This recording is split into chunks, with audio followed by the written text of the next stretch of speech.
नमस्कार दोस्तों, आप देख रहे हैं 4 PM महाराष्ट्र और मैं हूं मयूर परीख।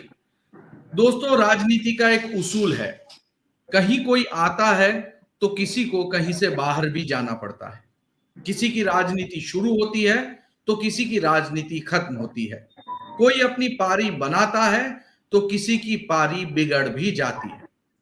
ये बात आज हम इसलिए कर रहे हैं क्योंकि राष्ट्रवादी कांग्रेस पार्टी के दिग्गज नेता अजीत पवार जो हैं वो भाजपा में शामिल हो गए हैं। उनके साथ में 9 मंत्रियों ने शपथ ली है। इन 9 में से एक मंत्री हैं धनंजय मुंडे। वही धनंजय मुंडे जो बीजेपी के दिवंगत नेता गोपीनाथ मुंडे के भतीजे हैं और गोपीनाथ मुंडे की जो परंपरागत सीट है परली की, उस सीट से वो इस समय विधायक हैं और इस परंपरागत मुंडे परिवार की सीट को उन्होंने गोपीनाथ मुंडे की बेटी पंकजा मुंडे से छीन ली है। अब सवाल यह खड़ा हो रहा है कि यदि धनंजय मुंडे एनसीपी के कोटा से मंत्री बने हैं तो पंकजा मुंडे का क्या होगा। इस पूरे विषय में बातचीत करने के लिए हमारे साथ इस समय मौजूद हैं विवेक भावसार जी। विवेक भावसार जी बहुत ही जाने माने पत्रकार हैं। मंत्रालय की रिपोर्टिंग करते हुए उन्हें कई दशक हो गए हैं। उनकी रिपोर्ट जो है वो बड़े बड़े राजनैतिक हलकों में चर्चा पैदा करती है। उनकी खबरों में इतना दम होता है कि नेता उसे नजरअंदाज नहीं कर सकते। आज विवेक भावसार जी हमारे साथ इस शो पर मौजूद हैं। आपका स्वागत है जी। शुक्रिया। विवेक जी, पिछले लंबे समय से हम देख रहे हैं कि पंकजा मुंडे जो है वो नाराज चल रही हैं पार्टी से। जी। जब धनंजय मुंडे मंत्री बन गए हैं, यहां से आगे पंकजा मुंडे का क्या रुख आपको दिख रहा है? जी, जैसा कि आपने बताया, कल अजीत पवार ने उप मुख्यमंत्री पद की शपथ ली है। तो अब इस समय महाराष्ट्र में 3 पहिए वाला सरकार सत्ता में आ गया है। जैसे कि एकनाथ शिंदे का शिवसेना, देवेंद्र फडणवीस जी का बीजेपी और अब तीसरी है अजीत पवार की राष्ट्रवादी कांग्रेस। राष्ट्रवादी कांग्रेस और बीजेपी साथ में होने की वजह से और धनंजय मुंडे को उन्होंने मंत्रिमंडल में लेने की वजह से पंकजा की भारी उनकी प्रॉब्लम हो गई है। वैसे भी पंकजा मुंडे को 2019 में जब उनका पराजित हुई तो उन्होंने उसका सारा दोष बीजेपी स्टेट लीडरशिप के ऊपर थोप दिया था। उनका कहना था कि बीजेपी ने मुझे हराया है। उसी टाइम मतलब जब 2014 में देवेंद्र फडणवीस मुख्यमंत्री बने थे तब भी उनका एक बयान बहुत ही कॉन्ट्रोवर्शियल था कि मैं जनता के दिल की जनता मतलब लोकांच्या मनातली मुख्यमंत्री आहे, जनता के दिलों की मुख्यमंत्री है। देखो, मुख्यमंत्री बनने की ख्वाहिश किसी की भी हो सकती है, उसमें कोई बुराई नहीं हो सकती।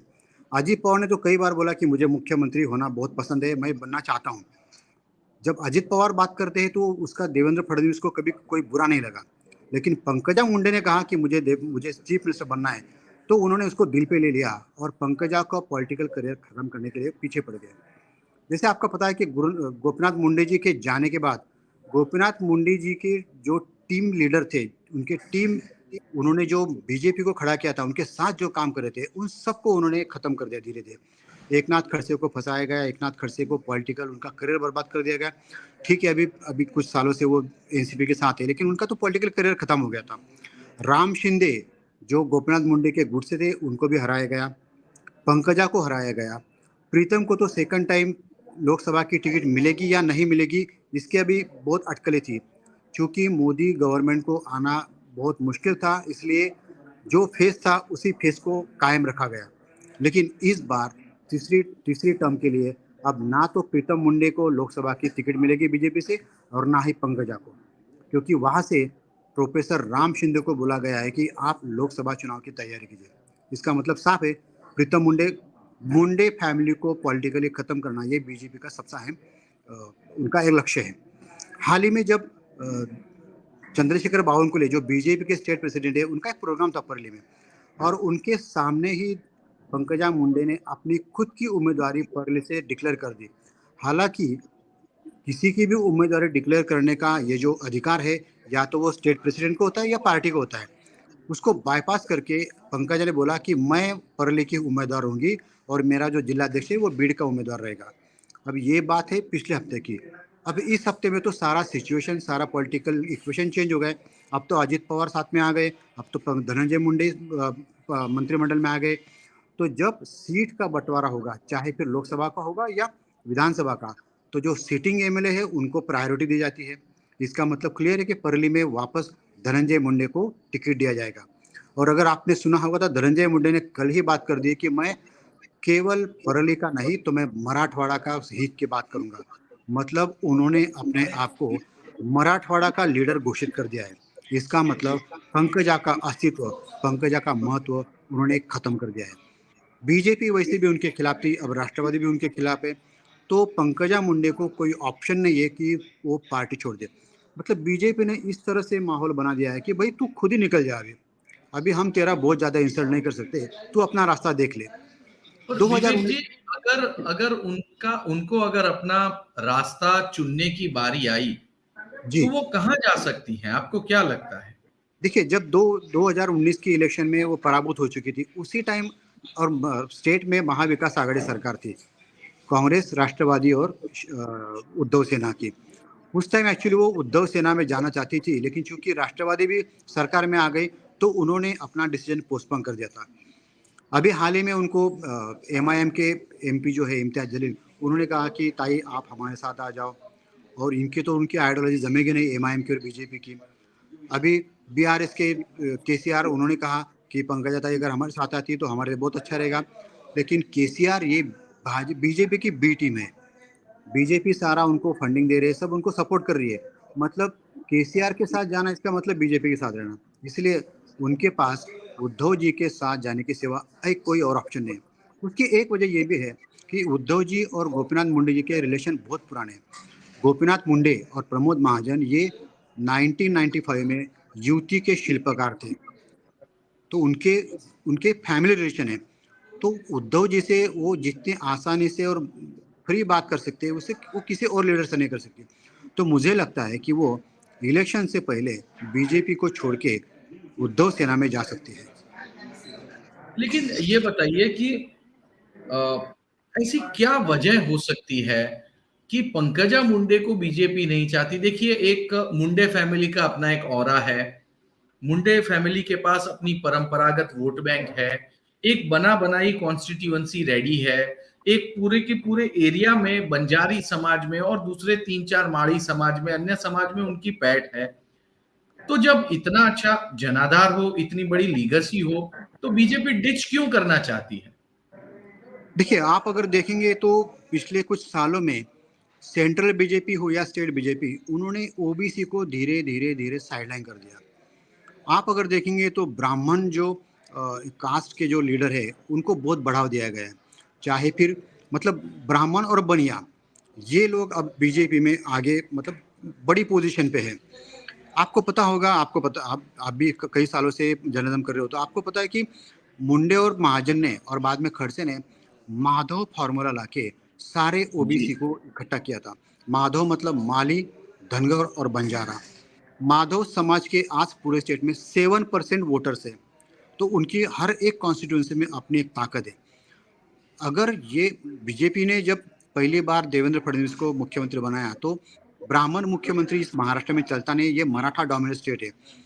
देवेंद्र फडणवीस को कई सारी तकलीफों का सामना करना पड़ा। फिर फार्मर्स का प्रोटेस्ट हो, लॉन्ग मार्च हो, या फिर मराठा का 52 मोर्चा हो, ये कई सारे इशू उनको फेस करने पड़े। उन्होंने 2019 में चंद्रशेखर बावनकुले जो बीजे जो ओबीसी समाज से है, तेली समाज से, उनको टिकट नाकारा। क्योंकि वो भी एक ज़माने में मुंडे जी के और गडकरी जी के बहुत क्लोज माने जाते हैं। तो उनको टिकट नाकारने की वजह से 13 कॉन्स्टिट्यूंस में बीजेपी का विदर्भ में उनका उनको पराभव का सामना करना पड़ा। फिर भी बीजेपी के समझ में ये नहीं आ रहा है कि ओबीसी जो अपना ओरिजिनल वोट बैंक है वो हम धीरे धीरे खोते जा रहे हैं। चूंकि उन्होंने चंद्रशेखर बावनकुले को प्रदेशाध्यक्ष करके अपनी गलती को सुधारा है, लेकिन पंकजा मुंडे अगर यहाँ से निकल जाती है तो मैं दावे के साथ कह सकता हूँ कि मराठवाड़ा में, खास करके मराठवाड़ा में बीजेपी को बहुत बड़ी सेटबैक मिलेगी। ओबीसी समाज नाराज हो जाएगा और वो सारा समाज जहां पर पंकजा जाएगी उनके साथ जाएगा। धनंजय के साथ बंजारा समाज नहीं है।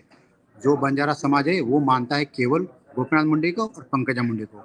तो नेचुरली अगर पंकजा मुंडे पार्टी छोड़ती है तो उसको बड़ा फटकार ये बीजेपी को बैठ सकता है। अब विवेक जी, एक सवाल आपसे यहाँ पे पूछना चाहूंगा, क्योंकि आप राजनीति की नब्ज जो है वो हमेशा टटोलते रहते हैं, और जो अंदर क्या चल रही है ये खबरें लगातार आप विधिमंडल वार्ता संघ यानी कि मंत्रालय पत्रकार कक्ष में बैठे हुए उसे जांचते रहते हैं, आप उसके पदाधिकारी भी हैं। तो हम आपसे ये जानना चाहते हैं कि पंकजा मुंडे भी कोई फैसला नहीं ले रही है, किस बात का डर है? उनके पास मौके नहीं आए। अगर वो चाहती तो जब उद्धव ठाकरे मुख्यमंत्री थे उसी वक्त वो आ सकती थी। उद्धव ठाकरे ने कई बार ओपन ऑफर भी दिए, संजय राउत ने तो सामना में एडिटोरियल छाप दिया है। तो ऐसी कौन सी वजह है कि पंकजा मुंडे बीजेपी के साथ रुकी हुई है, बावजूद इसके कि उसे बार बार लताड़ा जा रहा है? देखिए, धनंजय मुंडे और पंकजा मुंडे कजिन है। एक फैमिली का उनका खून का रिश्ता है, लेकिन पॉलिटिकली दे आर राइवल्स। अपनी अपनी पॉलिटिकल सीट, अपने अपनी पॉलिटिकल अपना जो करियर है वो बचाने के लिए दोनों एक दूसरे के खिलाफ बात करते हैं। हाल ही में उन्होंने एक दूसरे को एडजस्ट कर लिया था, लेकिन जैसे मैंने कहा कि उद्धव जी जब मुख्यमंत्री थे तब महाविकास आघाड़ी का सरकार था। राष्ट्रवादी कांग्रेस और उद्धव सेना दोनों सत्ता में थे। ऐसी टाइम अगर वो शिवसेना मतलब उद्धव सेना को अगर ज्वाइन कर लेती तभी भी उनको प्रॉब्लम आती। उद्धव धनंजय के साथ अगर लड़ना है तो उनको ऐसी पार्टी चाहिए कि जहां पर धनंजय नहीं होगा। उस टाइम वो माहौल नहीं था। फिर उन्होंने कोशिश भी की, लेकिन जो उनके मेंटर है एकनाथ खड़से जी, जो कभी बीजेपी के बहुत बड़े लीडर थे, बीजेपी को खड़ा करने में उन्होंने 40 साल की अपनी जिंदगी लगा दी है। एकनाथ खड़से ने उनको बताया कि आप कुछ दिनों के लिए चुप बैठ जाओ, आप अभी मत रिवोल्ट करो, आप एक मौका मौका देखिए, अगर बीजेपी आपको क्या मौका देती है। बीजेपी ने उनको मौका दिया कि आप सेंट्रल लीडरशिप करो, आप स्टेट में नहीं सेंटर में जाओ, ऑर्गेनाइजेशन काम करो, लेकिन उससे वो खुश नहीं है। पंकजा को पता है कि आप दिल्ली में मुझे भेज के महाराष्ट्र का जो मेरा बेस है वो आप तोड़ना चाहते हैं, इसलिए वो नाराज है। वो मौके की तलाश में है और जब मौका मिलेगा तो सिक्सर जरूर मारेगी। तो मौका मिलेगा तब सिक्सर जरूर मारेगी, ये विवेक भावसार जी का कहना है। विवेक भावसार जी, अ, आप इस शो में आए, आपने अपना स्पेशल नॉलेज हमारे साथ में शेयर किया, आपका बहुत बहुत धन्यवाद। तो दरअसल जैसे राजनीति का उसूल है कि यदि कोई आता है तो किसी को जाना पड़ता है, ऐसी अवस्था इस समय पंकजा मुंडे की है। पंकजा मुंडे जो कि बीजेपी की इतनी बड़ी नेता हैं, लेकिन इस समय वो पूरी तरह से खाली बैठी हुई हैं, और सवाल ये उठता है कि आगे अब उनकी भूमिका क्या होगी। यदि वो शिवसेना पार्टी के साथ जाती हैं तो शिवसेना को बहुत सारे वोटों का फायदा हो सकता है, लेकिन पंकजा मुंडे जो है इस तरह का कदम नहीं उठाना चाहती। क्या वो किसी मौके की राह देख रही है? क्या आने वाले दिनों में बीजेपी को एक और बहुत बड़ा झटका लगने वाला है? इन सारी खबरों खबरों को हम आप तक पहुंचाएंगे 4 PM महाराष्ट्र के माध्यम से। शो देखने के लिए आपका बहुत बहुत धन्यवाद।